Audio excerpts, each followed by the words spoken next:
Ejercicio número 5. Para el siguiente circuito, halla el valor de la corriente que pasa por el resistor de 7 ohm. En este ejercicio se nos pide utilizar el análisis general de lazos. Para poder identificar el árbol y el coárbol, debemos de tener en cuenta principalmente las siguientes condiciones: las fuentes de tensión independientes y, si es posible, las dependientes de tensión y su variable de control deben estar en el árbol, y las fuentes de corriente independientes y, si es posible, las dependientes de corriente y su variable de control deben estar en el coárbol.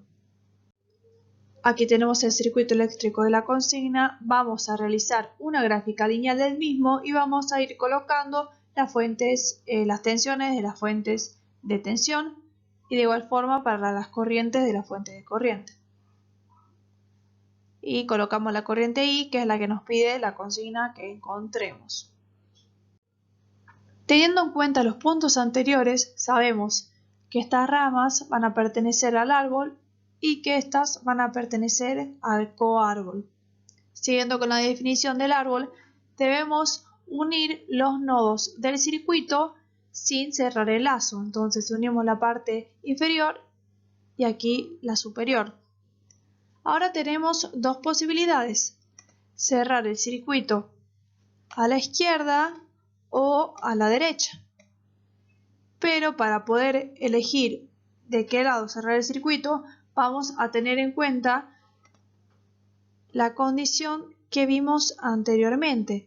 La variable de control debe estar en el coárbol. Por lo que lo correcto, o sea, lo más conveniente para que la resolución sea más corta, es cerrar el árbol a la derecha, por lo que el circuito nos va a quedar así. Ahora vamos a plantear cuáles serán los lazos de corriente que circulan en cada rama. Primero empezamos con la corriente I. Tenemos el siguiente lazo, luego con la corriente de 10 A y por último por la de 0,5 I. Como habíamos dicho en la diapositiva anterior, se cumple que por cada eslabón va a circular una sola corriente. Para ayudarnos a armar la malla externa, vamos a colocar aquí el circuito eléctrico de la consigna. Entonces, la ecuación nos queda de la siguiente manera. Vamos a ir recorriendo el circuito en el sentido de circulación de la corriente I, que será considerado positivo. Entonces tenemos la tensión de 20 voltios, luego tenemos la tensión de 30 voltios, luego tenemos la resistencia de 15 ohm, y para determinar qué corriente circulará, vamos a ver el gráfico que armamos recién. Entonces, en esta parte podemos ver que tenemos la corriente I más la corriente de 10 A porque circulan en el mismo sentido, menos la corriente de 0,5 I. Entonces nos queda de la siguiente forma.